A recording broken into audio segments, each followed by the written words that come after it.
Hello, it's Trent Clark, and welcome to the Winners Find a Way show. Excited you can be with us again. I am a NIL expert, a serial entrepreneur, a leadership developer of people, an international speaker, and probably best known for being a longtime coach in professional baseball, coaching in 3 World Series. I am with my good friend today, Amir Haboosheh. Amir, how are you, buddy? I'm good, Chen. How are you doing? Man, I'm fired up to have this conversation. You were recommended to a good from a good friend of mine, so super excited about bringing you on, man. And this the things we're going to talk about, the things you're doing right now, is so hot in the market, and we're going to talk a little bit about your career, what you're doing, all that good stuff. First, Amir, tell all the audience where they can find you, looking for you online. Where can they connect with you? Yeah, absolutely, Chen. I appreciate that. And I know before I get into that, I know you're a big fan of baseball, so wanted to show you my baseball, my Diamondback team. Uh, Yeah, this is the our Diamondbacks. He's wearing it proud, man. I did interview with them in like 2001, and they told me no thanks. So I've got a, I've got a bittersweet for the Diamondbacks. And then they won it, I think that year, like the year later or something. I don't remember. It was well, this is the plumbing team in Arizona, and that's the one that counts. So Diamondback Plumbing. Is that what it is? that's exactly what it is. Yeah. So Nice. That's yeah, right. Like those snakes, they know everything about clearing pipes. There you go. it's exactly so good call. Yeah. Yeah, so you can find Snowball and myself included at the snowballinc.com. That's our website. I'm on Twitter, and the handle is my last name, Haboosheh, and then obviously LinkedIn. You can search for Amir Haboosheh or Snowball, and I'll pop up. That's pretty cool. Like, with a name, last name like Habouche, like that's pretty. You have your own Twitter account. Like, I'd have to do Clark 6599 exclamation 256 to get my name in on my like Twitter account, right? Like, there's so many Clarks. So, pretty cool that you get to own your last name on Twitter. I That's even pretty awesome. I even have it. It's so unique that I even have the domain habushe.com. So Oh, you if do? yeah, so if you Nice. have like Amir, if you email Amir at habushe.com, it'll go to my Gmail account. So There you go. Forward it on. That's pretty cool. All right. Now, Amir, a man after my heart. You're an LA guy. You've been living in LA, in the West LA area for some time. Not born in West LA. Where was the humble beginnings for Amir Habousheh? So I had quite a bit of a journey. I was born in Iran. When then at age 2, we moved to San Diego for 2 years. That's when I first fell in love with Southern California. And then at 4, moved back to Iran for another 2 years. In the midst of the revolution there, our Yeah. family moved to Israel because that's we're Jewish.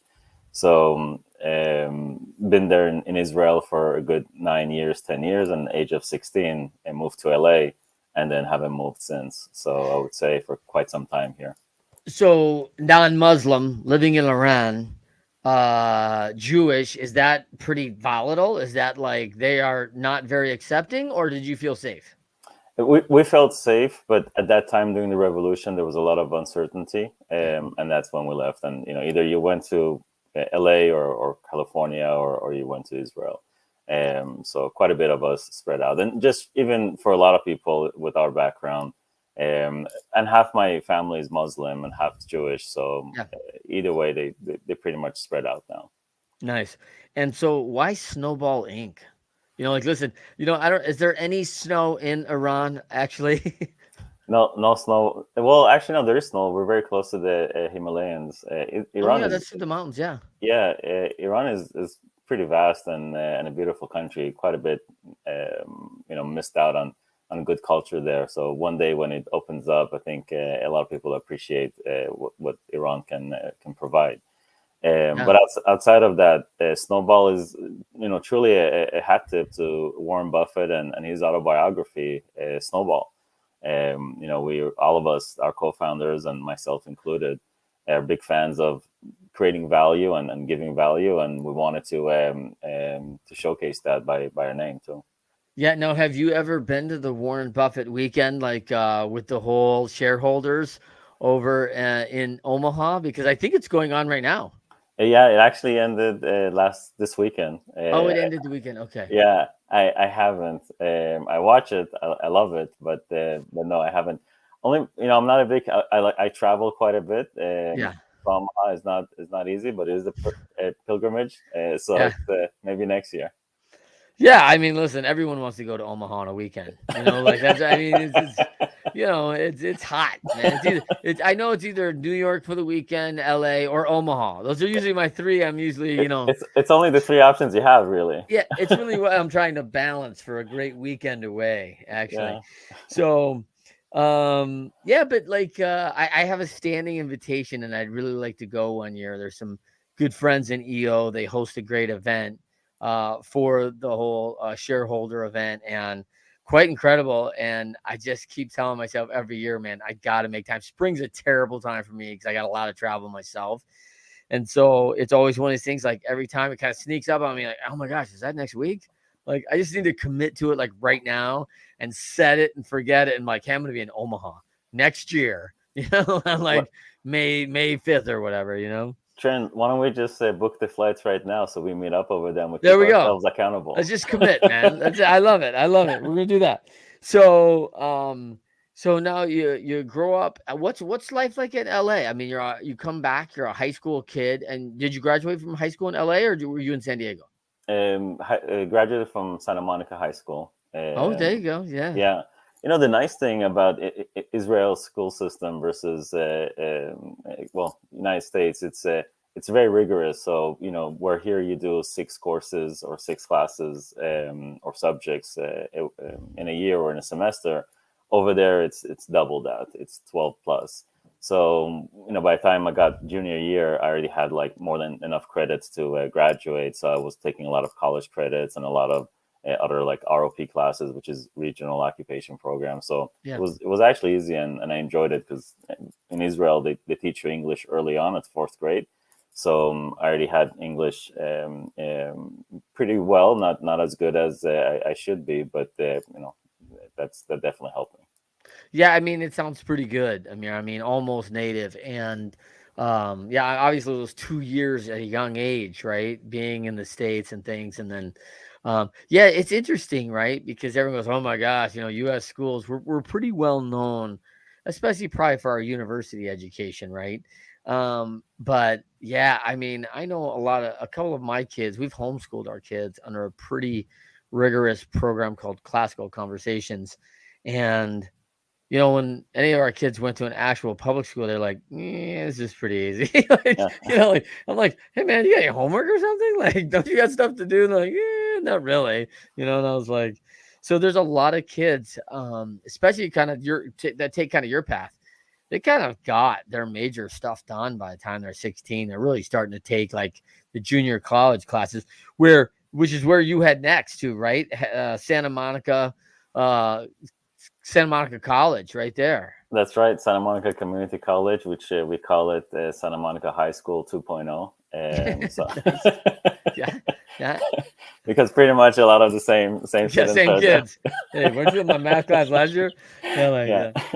So, yeah. and it's honestly, it's a great college. It's one of the best community colleges out there, and has the highest. Here, I'm going to put my pitch for Santa Monica College: highest transfer rate to UCLA, USC, Santa Barbara, and all the UC systems. So it's a good Yeah. one that if you want to save and figure out what you really want to do before moving on to the next step. Yeah, I really appreciate that. Schools that address the fact like, hey, all of our college credits are going to transfer. Big deal. Two is this is the first time I've ever heard in my life. This is a lower cost experience in Santa Monica. Usually lower cost experience in Santa Monica do not go together. It is an expensive area, and man, it's gorgeous, right? I mean, world famous pier, incredible food, man, and of course, obviously, the natural elements are just hard to wake up to sunny and 73 every day. So I'm sure you struggled with that. Exactly. That's why actually we call Santa Monica 73 and taxes, Yeah, because that's the two things you can always count on. So yeah, that's the weather report every day. It's going to be yeah, 73, and you're going to pay taxes. yeah. What is? I mean, sales tax is like over 10 now, right? It's like Yeah, it's Oh close to my 10, but gosh. then you have income tax of Southern Oh yeah. California. So yeah, Property, everything. yeah, Yeah. I work for the people at that point. So Yeah, for sure. Yeah, that's a tough thing about Cali, man. It's the good and bad of it all, man. Um, so now what we're gonna talk a little bit about your business, which is now I think you also, another shout out for Santa Monica. You dropped out of that place. Just said forget it. I don't even care about the credit transfers. I need to go make money, go to work, go do my thing. And now you are acquiring businesses rapidly. You and your partners are looking at these best in class baby boomer businesses that are, have driven the economy for years. Not quite recession proof, but definitely recession resilient, right? And I just keep hearing more and more about the opportunities that exist in this category. Tell us a little bit why did you choose that, and how it's going. yeah, no, appreciate that. It's going pretty well. The main reason for it is wanting to elevate the trades. We realize a lot of these, plumbers, HVAC technicians, really don't have an ownership path, and we wanted to set, the stage where, building a company that, a technician, a CSR, customer service rep, dispatcher is able to have ownership in the company, which is why we're headed to being public. And a lot of our general managers, leadership team, and key employees have stock grants and stock options, and everybody has the opportunity to acquire, even right now with our public offering, a piece of the company. Uh, Wow. yeah, and that we're that's a part of our mission, Yeah. wanting every employee to have an equity stake in the company. So, and to your point, at first it's obviously there's an opportunity where we have a lot of baby boomers, a lot of sellers that they paid for their kids to go to college, become engineers, accountants, lawyers. Nothing wrong with that, but they're not interested in owning dad's business, their plumbing, electrical, air Yeah. conditioning business. Yeah. So for us to preserve that legacy, preserve the culture that they build over decades, it's a great opportunity to really have that same ethos that Berkshire Hathaway has. That when you sell to Berkshire Hathaway, you sell forever. So when you sell to Snowball, you sell forever. Mm. We preserve your legacy, we amplify what you do good, and we help work through the limitations that you had and you struggled with by bringing our own leadership trainings and workshops and the coaching that really is now the purpose of Snowball, is to elevate the people working in the trades. Love it. Love it. Sounds a great spot for leadershipity. We can do some great Oh, training right there. all There we right. go. Little That's plug why for a little plug for our brand right there. that's why as soon as our mutual friend Alex mentioned it, I was like, this is perfect conversation for us. Yeah. Yeah, and so it's unique because we've been in the space a little bit. We've helped a number of companies sell their company and get it ready for sale, right? Like, and it's always like get the bride ready for the wedding, right? And so we really carve out those five key elements of the pay line, and man, I see a lot of focus in the past. Acquisitions and acquirers do love the idea of giving back, and very different from you. I've very rarely heard the public conversation. I've heard a lot of the ESOP conversation, which is a employee stock owned plan. And have you, ventured into any of that? Why the public versus an ESOP option? Talk the audience through that a little bit, Amir. Yeah, we actually we talked about ESOP, and it's still a conversation for us. We're going back and forth of it, but why have two vehicles of stock ownership of ESOP and public offering? It just seems that it adds another layer of For sure. complexity. So when we started with Snowball, the idea was, how do we differentiate ourselves in the market? There's a ton of investment groups, holding companies, private equity firms. Us going with that public first mentality, as far as like providing an exit or liquidity event for our investors, adds four additional benefits, not just for our investors but for the sellers, for the employees, and just for recruiting and retention in general. And part of that for sellers is being able to roll any portion of their equity into Snowball itself, so that they can benefit from the larger public offering and pass that on to their kids, and benefit from our cash flow and dividends in the future, as well as knowing that there is no next flip. They're selling to us, it stays with us. We're not going to push it upstream to another larger private equity. Our path is going public. So sellers benefit, our investors benefit, just recruiting, and also a lot of our employees in general. So, I mean, let's talk. I mean, a lot of people are enamored with Shark Tank, right? Like, oh, hey, man, I'm going to go get an investment from one of the sharks. That's awesome. I've seen many friends launched and done very well by partnering with one of these key people and key players.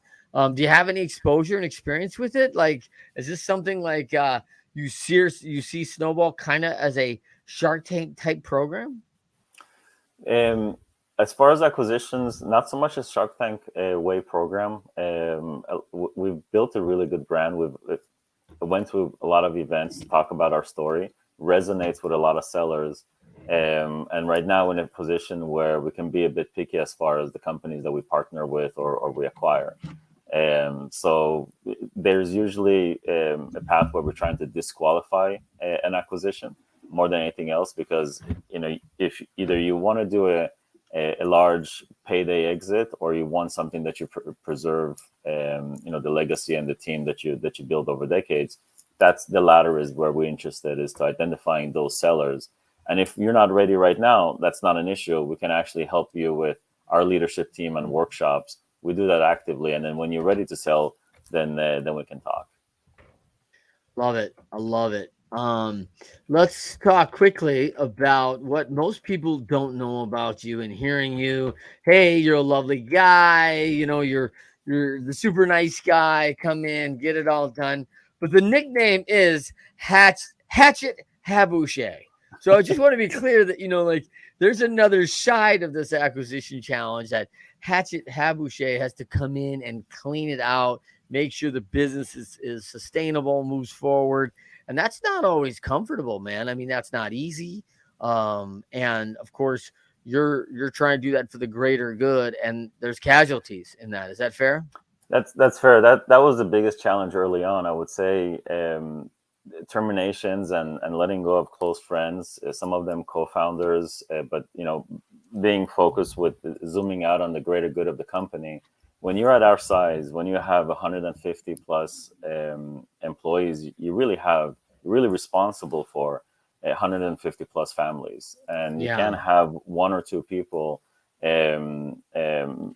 take the focus out of that. And a lot of times, just on the subject of termination, uh, just because they're not the right person for the company, or the right skills, doesn't mean that skill is not transferable somewhere else. It's just for our position at our time. So it's not only the right person, right seat; it's also right person, right seat at the wrong time, or wrong stage of the company. Yeah. Um, but at the end of the day, every termination is personal, and they don't see it that way. So as empathetic as I am, and I lead with kindness, sometimes the kind thing to do is letting that person go and parting ways. Yeah, and I think I've seen a number of people in the past, Amir, who, you know, get into a situation and quite frankly, they're not happy given the new situation, given the new role, or not successful in their role, but talented somewhere else. So it's either a move to an area where I can really deliver on my strengths and really contribute at a higher level, or it's moved to another seat in the organization where the attitude, the values are all aligned, but hey, we need the skills set to be more effective somewhere else. Yeah. And I don't think that's ever easy. I think the initial shock is always a challenge, but I think in the long run, I think many have been served by it. Yeah, and you know this really well, because when you're managing team and you're coaching teams, sometimes a superstar. I mean, he's extremely talented, but the team is culturally has changed and shifted, and they're not complementary anymore, and that person is disruptive. So sometimes you have to move on from the superstar just so that the team as a whole performs better. And it's your job as the coach and as the CEO to always have that zoomed out view and seeing, hey, are this team culturally, are they jiving together? Yeah.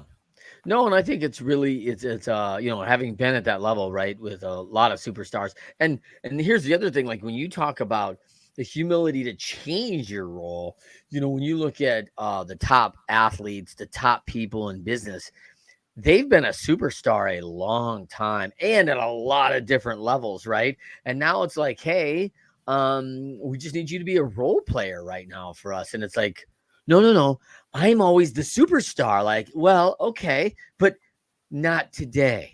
Yeah, Maybe someday again, but it's not this day, right? And yeah, it's like, being able to accept that, and as a team player submit to that, I don't think that's always easy. And that's why I love, when I love to talk about the challenge of submission. I think religiously we get a bad rap on, like, hey, uh a wife should submit to her husband. I always hear that a lot biblically, and like, hey man, like, being the honcho in charge, that's like a lot easier than the person who say, hey, I am willing to trust in you, check my ego at the door, and submit to whatever, Amir, you think is best. Like, there is courage, grace, and a lot of strength in that. So I think the submission side often is a lot stronger than the, hey, let me go out front and be the superstar guy. yeah. No, exactly right. And to your point, like when you always leading with ego and pride, and you let it get the best of you, it also takes away from a lot of opportunities that you're going to miss out on, Yeah. because really high caliber teams are not going to accept someone that is just all makes it about them, because there's a reason we have really high concentration of good talent at Snowball. Everybody here is important. Everybody here has a role. Let's have that team mentality. Yes, yes. And everyone contributes to the greater good of the mission here. And here's the thing, and I'm reminded of, people overlooking the little things, right? The small things that matter, like, how clean your office is and that custodial service as you bring in, potential prospects, and go, hey, this is a huge role for our organization to say we are professional. We take all the little things in detail. This is important to us. And man, if I walk in and it's changed, and I use the example of like fast food. When you've got an older child now, when they were little kids and you're on the road, you're like, hey, I'm going to go to a McDonald's. 20 years ago, it's not for the food. I can get a clean restroom. I can get something to drink that's cheap. We can get something that's going to just be a quick stop and feel good about that.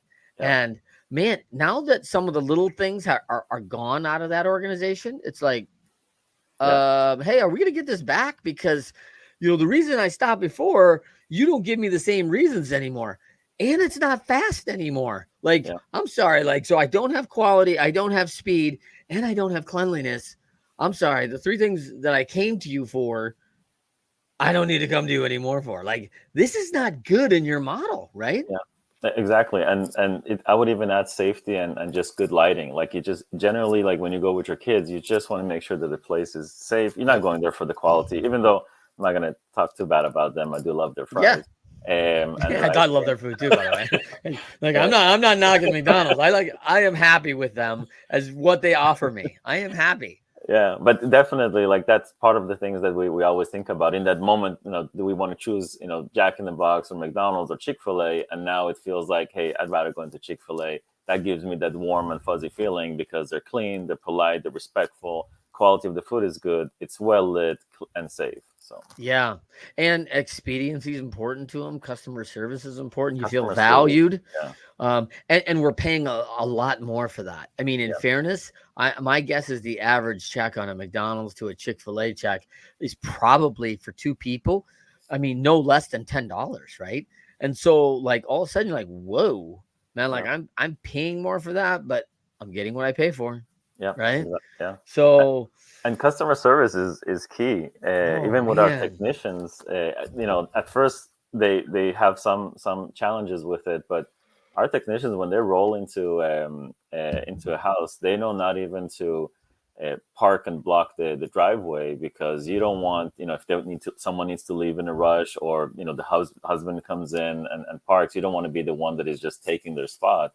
And then when they leave, they even wave to the house. So Yeah. because everybody has a ring, they're looking at their window, and if nobody is looking, maybe the neighbors are, and you want to present the friendliness approach Yes. to the whole experience right from the start.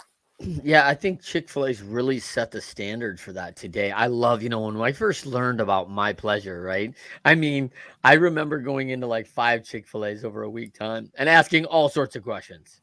Hey, where can I find a straw? Oh, right here. Oh, thank you so much. Oh, it's my pleasure. Like, and I was like, yeah, I'm like testing everybody, right? Like, oh, wow, thank you for clearing my table. Oh, it's my pleasure. And my daughter works there now, actually. And I have a 16-year-old daughter Oh, that that's a good works move. there. And yeah, and like her little brother's like challenging her all the time. Like, hey, thank you. Yeah.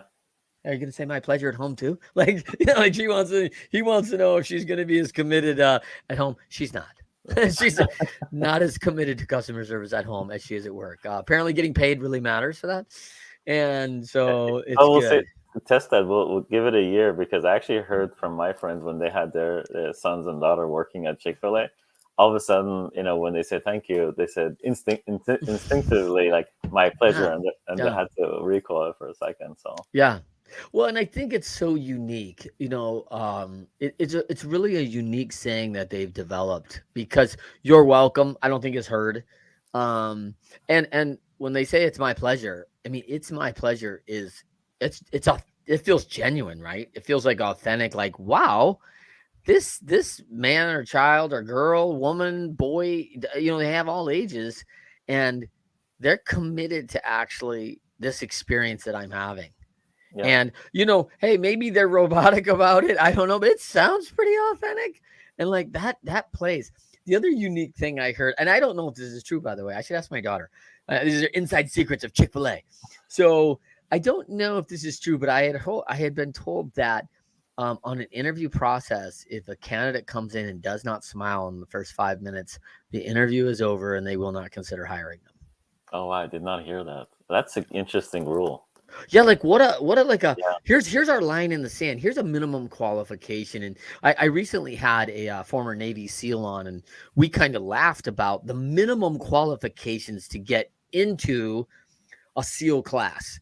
And physically, I mean, Amir, you're in pretty good shape. I'm in pretty good shape. I feel like right now we could meet the physical qualifications. What I know I can't do right now is go through those boats and run the cold water and everything else. I'm gonna tap out. Like I'm gonna be ringing that bell. Like I am not there today. I But could I could do muscle ups on rings. yeah, really, that's a big deal, man. Just one. Yeah. Well, one's more than I can do. I can tell you that, and probably 99% of America as well. Yeah, But I think that the qualifications don't always say. But like, hey, it's a standard that they set. Like, hey, I'm looking for people that genuinely like life, that like to smile, like to look at others and say, hey, here's a smile. I'm giving mine away free. It's for you. And I think that general disposition is setting a standard for what they're really looking for in on their teams. And it's a small little thing, right? But I think so it's a big thing. so what you're saying, Trent, is I should apply for Chick-fil-A, because I smile and I'm happy all the time. So, and I I'm say my telling you, like pleasure. I think you're like I'm Chick-fil-A material. management materials. I'm telling you, Chick-fil-A. I can call the cafes right now if you want. Like Yeah, if you want to head to Atlanta and like get a sit down, like I would pretty appreciate cool. it. Yeah. There you go. You're a pretty busy guy, changing the world for all of our, for all of our, specialty, and tradesmen. And do you think that like when you were a kid and you were doing like what'd you call ROP? Is that what you called it? No, so our people's after school classes in high school, so it's called Yeah. regional occupation programs. Yeah. And yeah, so I took like how to type on keyboards. So I know how to put an invoice in an envelope like perfectly so that it Yeah. shows the address in the window. Yeah. As well as How to fold that properly. How to exactly. fold that Oh, invoice that's properly. a skill. Yeah. That is it. Yeah. Like, those dotted lines weren't there 20 years ago where Yeah, you actually folded on the dotted line, right? So it comes out right. That wasn't there back in the day. So no one had figured that out yet. yeah. So so I'm big since then. I'm big, and I've seen the impact that even something that small does. So we at Snowball in general, and not only myself, but my COO, our exec team as a whole, our director of FP&A and our co-founders, all of them are about development. So us setting out, even setting up a Snowball University is part of that. So education, keep pushing that in the trades, the leadership, the management. It's pretty much ingrained in us. Yeah, and do we? I mean, let's just talk about this in more kind of general terms, but um, this is an underserved community. I mean, I'm assuming that. So and I don't want to make assumptions, but when I think about that, if I had to do a laundry list of the leadershipity firms that have called us, I can tell you how many have been trades companies, Yeah, right?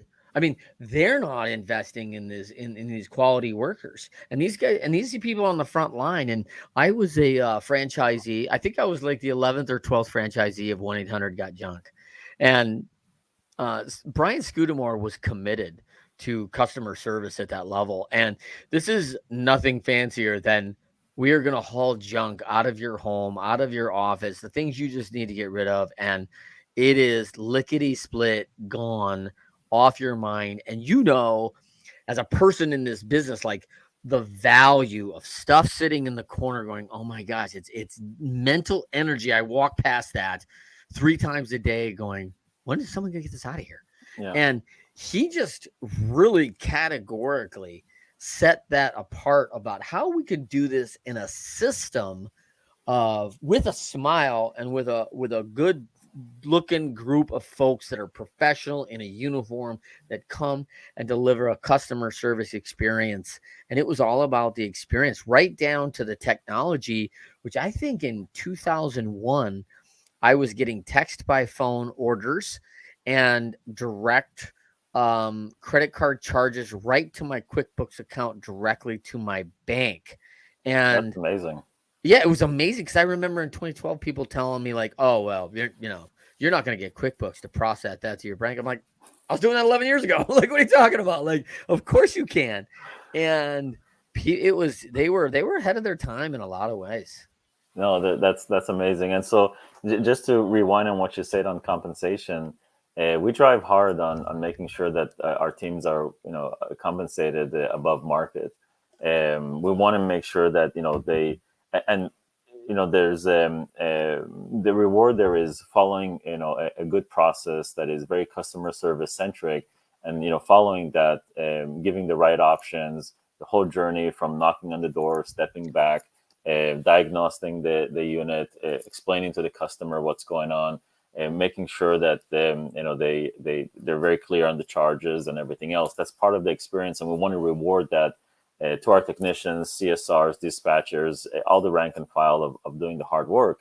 And that's really close to our heart, because you see what's going on. And over the past 10 years, a lot of people get pushed out of the communities that they work in because they can't afford living in the neighborhoods that they've been there for decades, three, Yeah. 4 generations.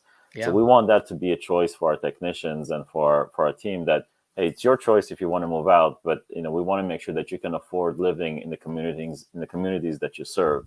And that's our ethos. We don't want you to drive and commute an hour away just so that you can come back here Yeah. and serve these homes that you've been living here for generations. So.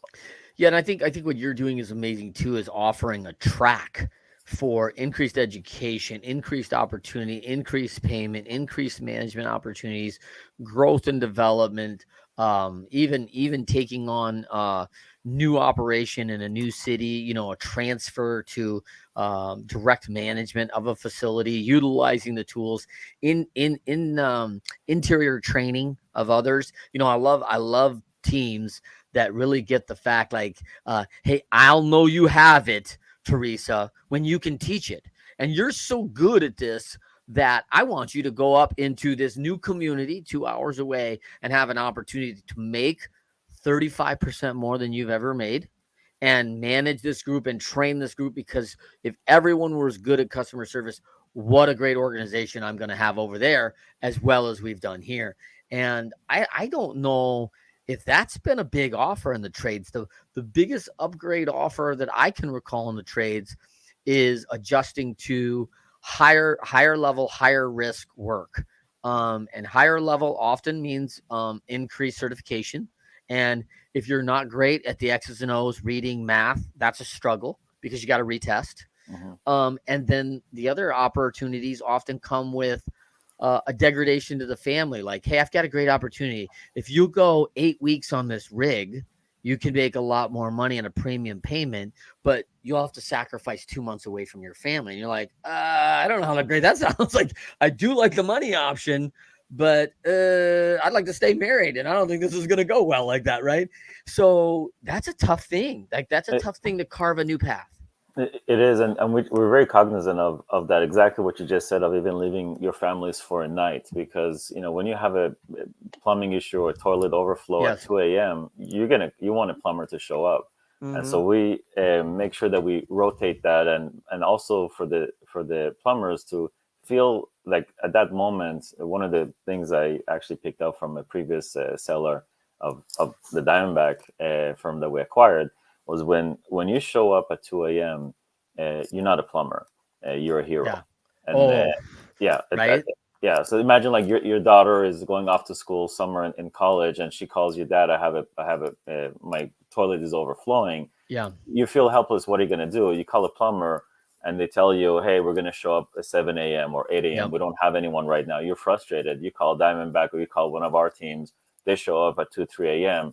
You feel such gratitude and relief. That person just, pretty much saved your daughter from having a sleepless night and having just her apartment ruined. So, Yeah. And I have a group like that, SJR Holdings out of Fort Worth, Texas, TCU students. I mean, that's what they do. They have a great system and process behind, hey, a student comes in and they're in all student housing. They're in student houses, apartments, they're actually all houses. And they're one of 5 rooms rented, and there's a premium, it's college level, but the parents just want to know, like, hey, if the heat doesn't work, someone's coming out to fix the HVAC. They're going to come out and fix this heating unit, and that's a big peace of mind. And I also think what a great way to train and understand the value of not only like these people are stressed. It's 2:30 in the morning. They all got to go to work tomorrow, just like I'm supposed to. I really have some empathy for what's going on with them, and I'm going to do everything I can. But I think one of the things a lot of people miss in this environment is that every moment that time gets there quickly and saves, it's thousands of dollars in remediation costs saved, because this thing goes as a problem as a plumbing, water, anything that's going in. Like, hey, every 10 minutes is another $1,000 in remediation because it's higher flood. It's more carpet that's got to be ripped out. Oh my gosh, we're going to have to do all the walls again. And most people, as a Midwest kid, most people don't know in the Midwest that very few houses are insured in their basement. So when things go badly, and it's usually plumbing, it's usually a water issue. yep. All of a sudden you've got 6 inches of water in your basement, and your insurance goes, oh my gosh, that's too bad. Well, you're going to pay for it, right? Like, no, that $35,000 of remediation is on you. You're like, I'm sorry, what? Like, so when one of your technicians come in, they're literally going, man, you might have saved my kids our ability to pay for our child's college this year, because that fund could have been drained immediately. Yeah. And because that's just the cost of doing business now. And it's unfortunate. I bet it happens to thousands of families horribly every year. And man, it's just those things that we know but we don't know, and we want to save money on insurance, and it's hard, man. Yeah. And I had an investor. I'll share this story too. I had an investor in Snowball call us one time. It's like, hey, I use your firm, one of the companies that you guys own, and they were a little bit higher than everybody else in the market. And I was like, okay, how many people did you call? I said, I called 3. I was like, and who showed up? And it said, your company. I'm like, exactly. It said at 2, 3 a.m. There's a reason we're a little bit more PM, because we show up, and maybe you paid an extra $100, $200, but they did the work. They did it right the first time, and they did it quick. Yeah. I mean, can you imagine the $200 I paid up front that saved me $20,000 in potential remediation costs, repair, and time, and potential worse is, how many times we've seen water damage cause mold issue, and all of a sudden you got people sick in the house, and oh, listen, that's going to cost you now 60,000, and you just need to be out of your house for 90 to 120 days. Like, Yeah. wait a minute, what's that rent going to cost me? Like, wait a minute, how's this thing working? Like, it can get crazy in a hurry. And so let's kind of pivot on that, Amir, which is the marketing, right? Hey, are we selling, we pick customer service, quality, and time, right? Like how Mhm. quick we can do things. And I always have to tell people, you better pick two, because Yeah. if you tell me you have all three, I don't believe you, right? Like, I Yeah. think you're lying to me. And so Lexus is not selling me a low price vehicle. I get Exactly. that, right? But they're selling me quality, and they're saying, hey, the value's there. And I'm like, Yeah. all right, all right. You can sell me on that. But if they came in and go, we're the lowest price, but it's the best car ever made, I'm, yeah, sure it is, right? Yeah. Like, Pick, come pick on. two. Yep, pick two. So now let's go back to Amir, high school kid, Santa Monica High School, Santa Monica 2.0. Shout out Santa Monica College. Um, which I I mean, dropped out of. yeah, which you dropped out of. I couldn't even cut Yeah, community college. So yeah.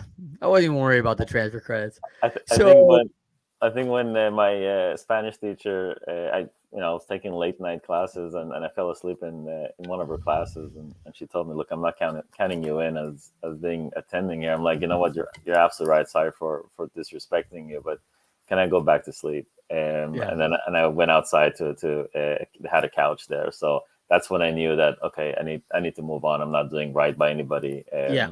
Taking on, but sorry to interrupt you. Go ahead. No, no, no. I think that's good. It's good self-awareness, right? Hey, Yeah. this isn't where I really want to be. And it is exactly when interest and committed shows up, right? I'm very interested in going to college, getting a degree. I know what it's there for, but I'm not committed to that right now. Yeah. I mean, I'm committed somewhere else, whether that's making money, raising a family, whatever it is, right? And so the recognition of like, hey, being interested in something probably isn't serving everybody else. So, until I can get committed, maybe I'll return. Fortunately for you, you found a path. Now, when you were this kid rolling through that, I mean, did you see yourself? You know what I'm going to do? I'm going to buy businesses one day. Did you see yourself as a 14-year-old entrepreneur? Like, this is what I'm going to be? Did you see yourself as a pro soccer player and go back and take Iran to the World Cup because, they were pretty good this year? Took it to us a little bit. We had a good game, good match against them. And so talk to me about that. What were you thinking? So I read philosophy books early in my life. I would say 14, 15, 16. And we're talking about like, Siddhartha and Journey to the East, and even something like Taoism through Tao of Pu. So I Yeah. always felt like, motivated to be a good steward of people, and being able to energize and recognize the value of people, and have them be in a better position. Yeah. And I was lucky enough that even with my whole journey that I just shared with you, I come from a great family, well off, plenty of opportunities, and I'm very aware. Was very self conscious on that, the luck that I had. And I think even Warren Buffett speaks about it. Like probably like the best thing that can happen to you is, where are you born? If you're born in the U.S. or you're born somewhere else that is a little bit underdeveloped, that's kind of pretty much dictate the opportunities that you have available to. So was very self-conscious of that, or self-aware of it. So did always see myself as a steward of people, and Snowball is exactly that. It didn't matter to me if it was a tech company, or cybersecurity, or architecture, or real estate. Wanted to have what can I have the most impact on people in a positive way, and that's my main motivation. That from early on was always what I cared about. Even when I was in a restaurant, helping a friend, anytime I would talk to a bus boy or a waiter, I would coach them through like, hey, are you saving money? Are you putting away? Do you have a IRA account? And imagine talking to a busboy that is living paycheck to paycheck, Yeah. really trying to work a budget with them to be able to even put an extra 100, 200. So being able to be a position that I could impact 150 at a time, with that type of drive, it's pretty much what energizes me. Did you have a mentor that you saw doing this well? Like, and say, I mean, this is obviously a path. Most 14 or 15-year-olds don't know this is a path out there, right? Like, they don't know, hey, I could be buying businesses, right? But did you have a mentor, someone you looked up to, or a family member who had done this in the past and you saw success from someone else? So my family, in general, entrepreneurial. Even my grandfather, my uncles, my dad, always entrepreneurial. Even my uncle owns a chain of 8 hardware stores out of Israel. Same thing, 150 plus employees that he's running, and he's 76 years old, and he wants to start a home service company. That's how motivated he is and entrepreneurial. I've always been lucky to surround myself by really talented and motivated people. My co-founders for the past 10 years have been all about acquisitions. So one of them, two of them actually called me and say, hey, you want to join us on this endeavor? We're going to acquire, at that time was e-commerce companies, micro SaaS companies, informational companies. And it was interesting that, hey, we're buying a pre-existing operation with healthy cash flows, that all the mistakes, the discounts that the owners have done is baked in. You're pretty much buying success day one. That with my background of being an avid reader of Warren Buffett and Berkshire Hathaway, of acquiring cash flows and buying good companies or great companies for a good price. That's the mentality and the framework that we've got into our mergers and acquisitions, and over that, just continue being coached and mentored with really good partners and co-founders. And I'm very aware that I'm very lucky to be in that position. But you really, if you always make sure that you surround yourself with good people, and your net worth is really your network, you'll luck will come to you because you're prepared for it. You set the stage to receive luck, and that's the position I put myself in. Wow, I love it. Now, people are probably sitting out there going, well, Amir, you probably had $2 million to invest, right? Is that accurate? Do I need $2 million to start buying a company? Because, man, I mean, here's a company with an EBITDA, which is earnings before interest, tax, depreciation. And so when you hear that, do you think like, oh, this is my stopgap? I don't have credit. I don't have $2 million. Here's a $500,000 EBITDA, getting a 3X. They're going to want $1.5 million. And of course, our SBA is pretty fabulous about doing not an easy process, not fast process, but you have a great bank out there, Live Oak Bank, that's just incredible. They're very good at it. There's a lot of things out there that resources and services to come alongside, but where were you at in that mix? Yeah, so you hit it in the head. You don't need 2 million. You want to buy a 500,000 cash flowing business. You can probably buy it for about the purchase price would be 2 million, but with SBA program you would need anywhere from 5 to 10%. So that would be 100,000 to 200,000. Wow. Knowing that the outcome is for you to at the minimum have 100,000. Start saving right now over the next year or two, maybe even hustle and get a second job, put everything aside so that you can have that delayed gratification with a bigger focus of being a owner of your own business. Start building relationships with sellers as you're saving, making sure that they're willing to even carry a larger seller note. How you structure the deal can lower your initial cash injection into the company significantly.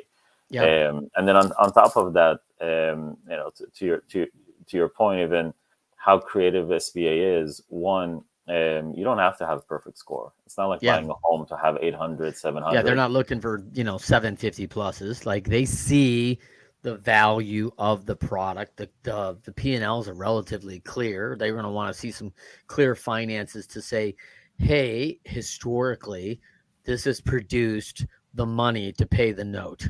Yeah. And by the way, if people don't know this is very important. Banks love the SBA. Why?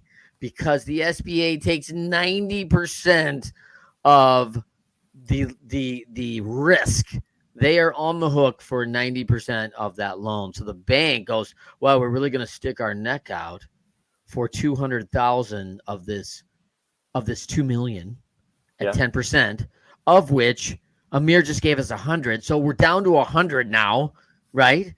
And the worst thing that happens to me is I lose $100,000. And by the way, I get the business back. Like, I mean, to be resold again, the assets, whatever, the inventory that's probably worth millions. I mean, there's all sorts of different things. I would also point to a couple other leverage points of assets that you may have. Oh, I don't have the money. I do own 3 properties though, worth $800,000 that just recently, given thank you COVID, doubled the value on those properties. So now at 1.6 million, I've got a lot of leeway and what we call equity in those properties. So I could lean against one of those properties for that $100,000 or $200,000 to make that down payment and continue on. Yes, it extends feasibly a mortgage rate on that property, but if that property has been rented and it still has that value, obviously if it's a 50 or 100% gain over the last 5 years, there's a lot of room for that equity. I've done that in a couple of properties, and so there's options, right? There's so many options, and you don't even have to go that big and buying a million or 500,000, even though I would recommend it. But really, the business and the size and the cash flow, everything is in context. I have friends that bought a pet grooming business making 150,000 a year in cash flow, and she was a waitress, and now she owns a pet grooming business making 150,000. She bought it for about 400,000. So what she really needed is 40,000. Yeah. And you can save 40,000 in a year or two if you're really committed and focused, and Yeah. you don't spend it anywhere else. And then you buy another one, and then Yeah. you buy another one, and you start Yeah. building your own chain of it. Yeah, and let's just break that down real quick. As this person unlikely made $150,000 waiting tables. Unlikely. I mean, Right. not that you can't do it, but pretty tough. All right. Those are very few. My buddies over at the Gibson group, their guys probably in the men and women probably do all right. You're like, I know a few too that make definitely 120 plus, but 150 is a stretch. it's a lot of money for a waiter, like it's a lot of money for waiter, waitress. And so, but so as you say that, so she's already created a lifestyle that does not need $150,000. She can maintain, her current lifestyle, and now she has $150,000 in revenue. So if she lives off a $75,000 income, which is probably still an upgrade from her former job, she has her $40,000 she can recoup in a short time. She sets aside $75,000 for the next. She's doing something she truly enjoys, being around the pets, doing this. She buys a second, she buys a third, she buys a fourth. Now listen, we also get more efficiency in economies of scale. She doesn't need an accounting group on 4 units. She only has 1 group to account that. So 150 per unit turns into 175 per unit, right? Now all of a sudden we're up and she's running into 350, 700 a year. And she's like going, wow, I could live a pretty good lifestyle on 700 a year, enjoying what I'm doing. And I've put a position in place now where really I'm managing my 4 general managers at each facility. My life's improved. Training and education has become very important on how we run our systems well, take care of our customers, and both our pet customers and their owners, right? Yeah. And off we go.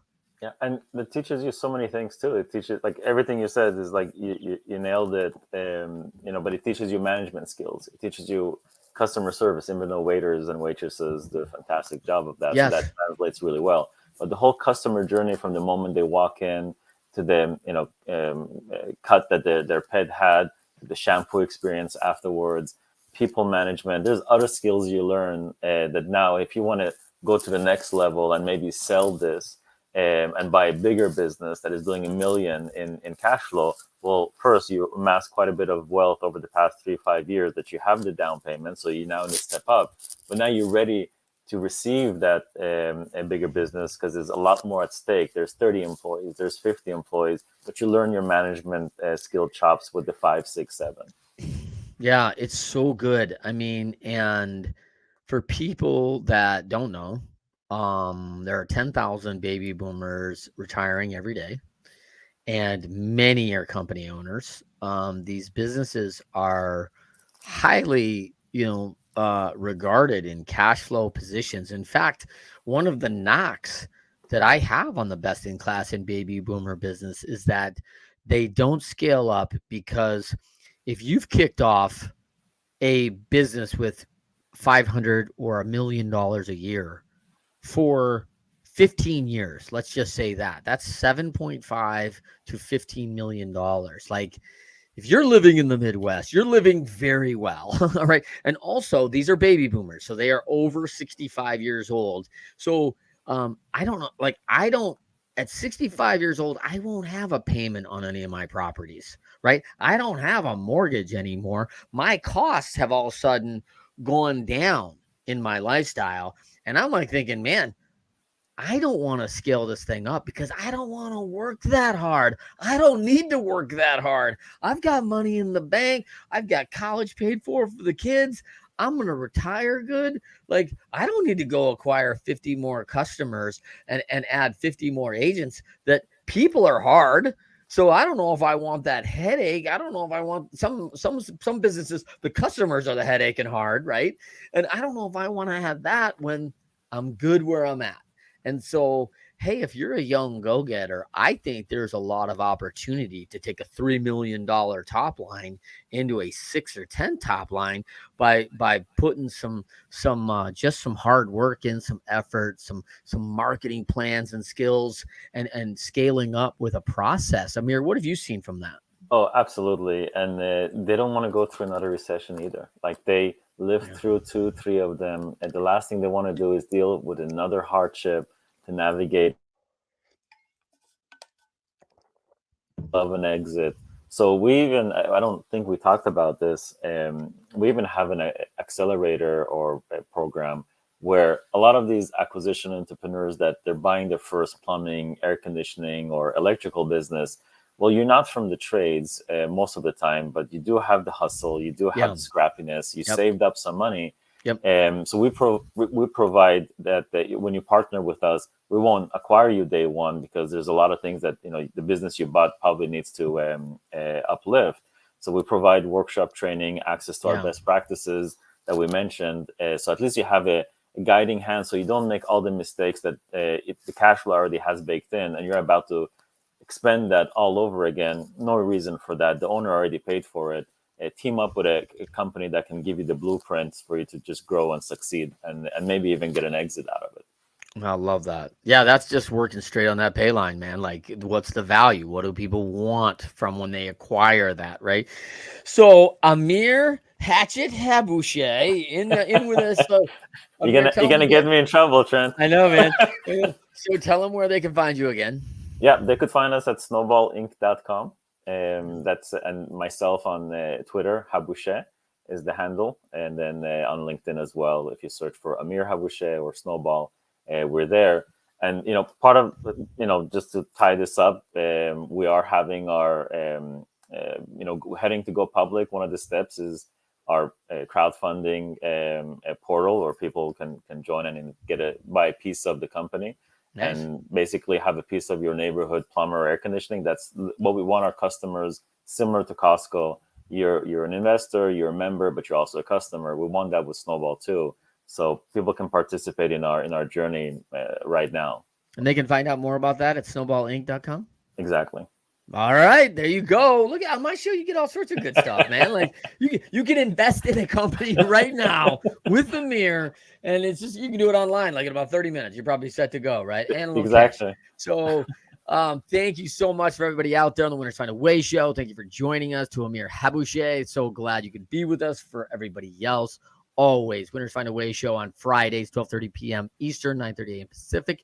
Join us each and every week. Until next time, I am Trent Clark, and thank you so much to Amir, and we'll see you next time. Thank you.